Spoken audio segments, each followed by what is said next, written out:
주님 이름으로 기도드립니다. 아멘. 감사합니다. 제가 특별히 설교를 잘해서 이렇게 온 건 아니고 우리 목사님께서 또 이렇게 말씀을 해주셔서 오게 됐습니다. 저는 울산에서 딱 요만한 교회를 하고 있어서 시골에서 여기 오니까 딱 우리 교회 같은 느낌이 들어요. 우리 마을 같고.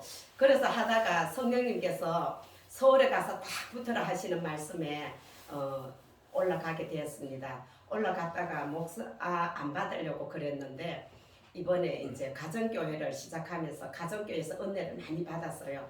그럴 때 이제 하나님께서 이렇게 김영수 목사님을 이렇게 연결을 시켜 주셔서 저희 옷을 새롭게 바꿔 입혀 주셨습니다. 그것이 작년이었는데 작년 12월 25일 날 성탄절이었습니다.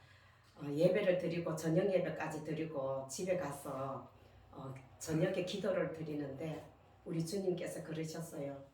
너를 기다리느라고 40년을 참고 기다렸다 그러시더라고요.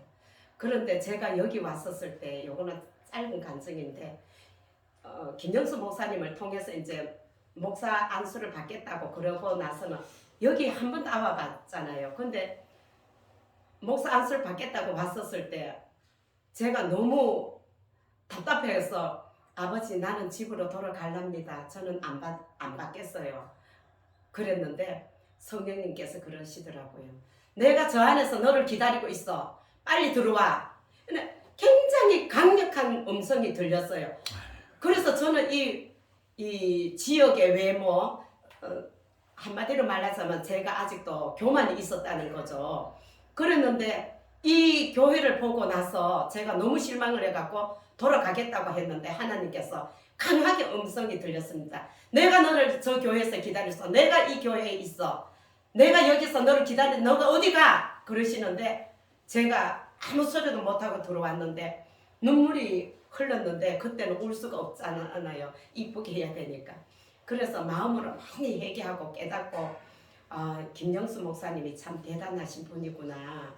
그러면서 이제 올라갔는데 너무너무 은혜가 넘쳤어요. 이 안수를 받고 나서 가정교회 예배를 드리고 교회 가서 기도를 드리고 예배를 드리는데 얼마나 많은 은혜가 쏟아지는지 하나님께서 기뻐하셨구나. 그러시면서 12월 25일 날 말씀하셨어요. 내가 너를 40년을 기다렸어.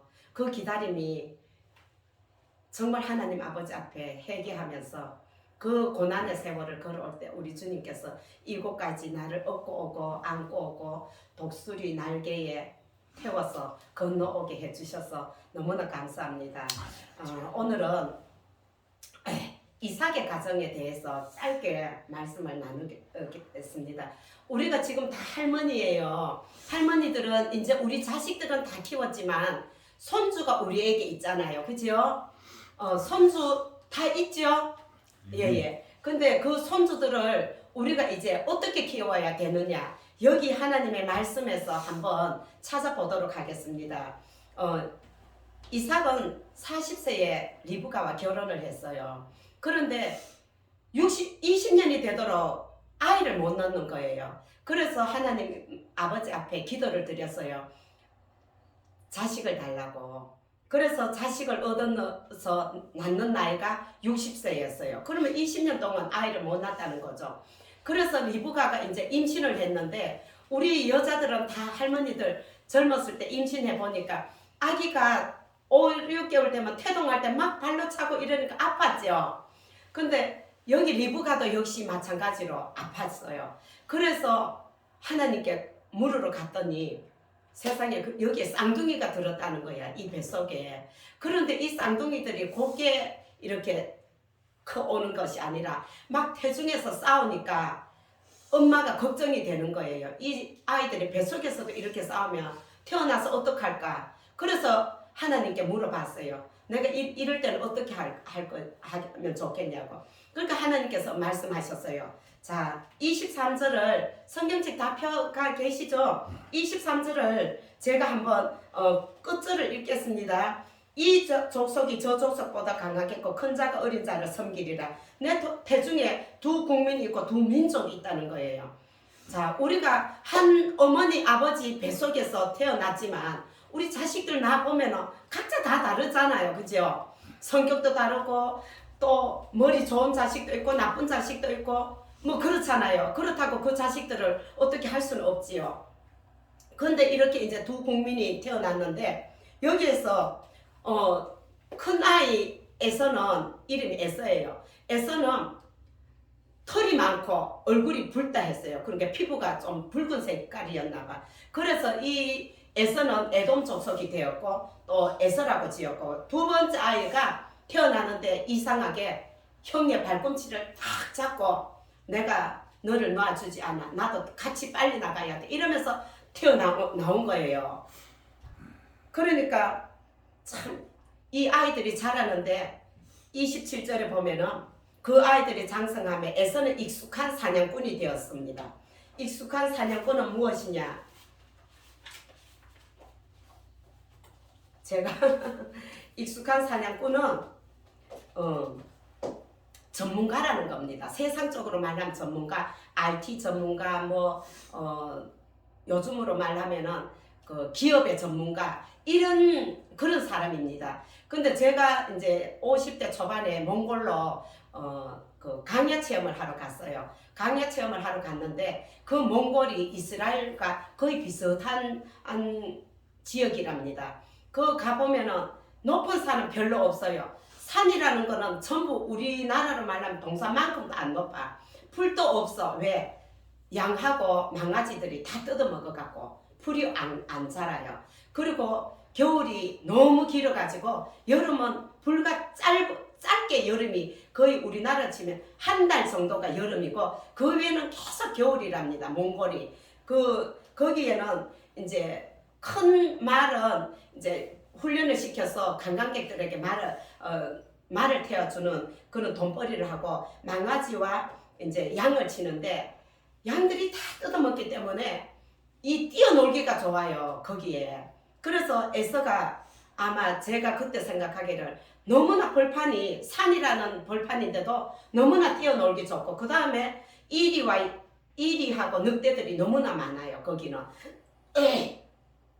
그래서 에서는 익숙한 전문가가 되었지 않았나, 사냥꾼이 되었지 않았나 그런 생각이 들었고 그 다음에 에서에게는 들사람이라고 그랬어요. 여기에 들사람이라고 그러죠. 들사람은 뭔가 하면은 들에 나갈 때 짐승들 꽃피를 안 묶어요. 짐승은 집안에 있을 때만 꽃피를 채워놔요. 근데 들에 나가면 꽃피를 풀어놔요. 왜? 마음껏 뛰놀으라고. 그렇기 때문에 이거는 말하자면은 현대판으로 얘기하면 제동장치가 없어요. 네 마음껏 해 이거예요. 근데 우리 자식들을 어린 시절에 마음껏 자기 마음껏 놔두면 이 자식들이 곁길로 갈 수가 있다는 거죠. 근데 또 여기에 야곱의 특징이 또 있습니다. 야곱의 특징은 조용한 사람이에요. 우리 성품이 저는 좀 이렇게 외향적인데 또 내성적인 사람이 있잖아요. 그런데 조용한 사람, 이 조용한 사람은 영적으로 치면은 하나님과 깊이 교제하는 사람을 말하는 겁니다. 그 다음에 여기에서 또 보면은 장막에 거주했다 했어요. 장막은 어떤 것입니까? 모세가 이스라엘 백성들을 데리고 나왔었을 때 첫 번째 쳤던 것이 장막이에요. 그 장막이 바로 교회라는 겁니다. 우리가 이 장막은 지금으로 치면 이 교회 안에서 거주해야 돼. 교회 안에서 기도해야 되고 예배드려야 되고 주의 종과 교제가 있어야 되고 이것이 하나님이 기뻐하시는 야곱의 성품이라는 겁니다. 우리 성도들도 이런 야곱의 성품을 가지고 있어야 된다고 생각합니다. 그런데 여기에 보면은 야곱은 누구와 가까이 했어요? 리브가 엄마와 가까이 했어요. 그래서 엄마는 야곱을 더 사랑한다고 그랬습니다. 왜? 엄마에게서 교육을 받잖아요. 유대인들은 유대인의 어머니는 굉장히 성까지도 어머니의 성을 따른답니다. 그만큼 유대인의 어머니는 대단한 거예요. 교육적으로. 그런데 이 야곱은 어머니의 교육을 받았어요. 그래서 어머니가 자기를 잉태했었을 때 어떻게 되었는가? 이 하나님께서 약속했던 이 약속의 말씀을 항상 어머니에게서 들었어요. 너는 어린 자지만 큰 자가 될 거야. 형은 너를 섬기게 될 거야. 이런 거를 성경 말씀에서 임신했었을 때 하나님께서 가르쳐 주신 이 이야기를 야곱에게 했을 거라고 생각해요. 저도 우리 아이들이 이제 엄마 뱃속에 있을 때 내가 어떠했어 이렇게 물으면 그래 이렇게 했고 네가 클 때는 이렇게 했고 이런 얘기를 해주는 것처럼 이 리브가 엄마도 야곱에게 이런 얘기를 했기 때문에 야곱이 엄마의 이야기를 깊이 들었을 것 같아요. 그래서 거기에서 무엇을 깨달았나? 아, 장자라는 것이 어떤 것이구나 하는 것을 깨달았겠죠. 장자의 명분이 대단한 것이라는 것을, 그리고 가문에 내려오는 그 축복권을 받는 것이라는 것을 이제 어머니를 통하여서 이야기를 들었겠죠. 그런데 들 사람이 에서는 들었을까요? 못 들었을까요? 못 들었겠죠. 왜? 제동장치가 없으니까 늘 밖에 나가갖고 사냥하고 뛰어놀고 이것만 했으니까 아버지로부터 어머니로부터 들은 이야기가 없기 때문에 이 장자의 명분을 소홀하게 생각하고 있었어요. 그럴 때 에서가 나가서 사냥을 하고 들어오니까 배가 너무 고픈 거예요. 고프니까 야곱 동생이 가지고 있는 그 팥죽과 떡을 보니까 아, 내가 저걸 먹으면 내가 눈이 떠질 것 같고 내가 살아날 것 같다. 이래서 야곱에게 그랬어요. 동생이 가지고 있는 이 떡과 팥죽은 나 좀 줘. 내가 죽을 것 같아. 그러니까는 야곱은 늘 생각하는 이 장자의 명분, 이거는 축복권이니까 저것을 언젠가는 나에게로 오도록 해야지. 이걸 깨어있는 자만이 알 수 있는 거잖아요. 그러니까 에서는 깨어있지를 못하니까 떡을 달라 했어. 그런데 야곱이 형, 나에게 뭘 줄 거야? 내가 떡을 줄 테니까 형은 나에게 뭐 줄 거야? 그랬었을 때 만약에 에서가 축복권이 장자의 명분의 축복권이 이게 소중하게 생각했다면은 나 이 고기 줄게. 너는 고기가 없잖아. 이렇게 말할 건데 에서가 하는 말이 그래? 뭘 줄까? 형의 그 축복 장자의 명분을 나에게 파시오. 이렇게 말하니까 에서가 깨어있지 않으니까 이 장자의 명분을 만약 우리가 이렇게 손에 이 장자의 명분이라고 손에 가지고 있었다면은 아 이거 안 돼. 이거 주면 안 돼. 이렇게 해서 자기가 깨어 있을 수도 있었겠지만 이 장자의 명분은 그냥 가정 내력으로 내려오는 이 장자의 명분, 그 다음에 국가적으로 내려오는 장자의 명분, 이거기 때문에 이게 나한테 소중한지 안 소중한지 그 배고플 당시에는 몰랐는 거예요. 그러니까 그래 내 이 장자의 명분 너에게 줄게. 이 뭐 필요 있다고. 그래 너 가져. 그러니까 에서가 이렇게 말할 때 야곱이 그랬어요. 그래 형, 그러면 장자의 명분을 나에게 팔았다고 큰 소리로 말해. 아마 그랬겠죠. 그러니까 에서가 너무나 큰 실수를 하는 거예요. 자, 여기서 우리 인생을 한번 돌아봅시다. 우리 인생에도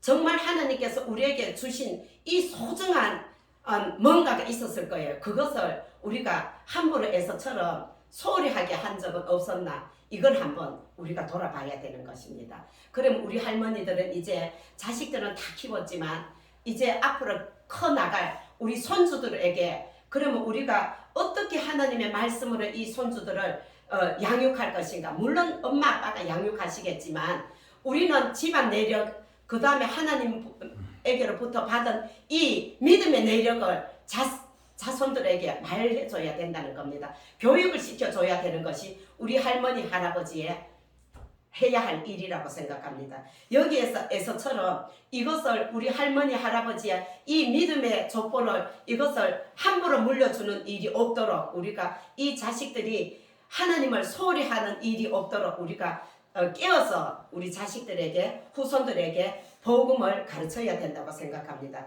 그래서 에서는 소홀하게 그 장자의 명분을 훌떡 팔아버렸어요. 그러고 나서 27절을 한번 보겠습니다. 27절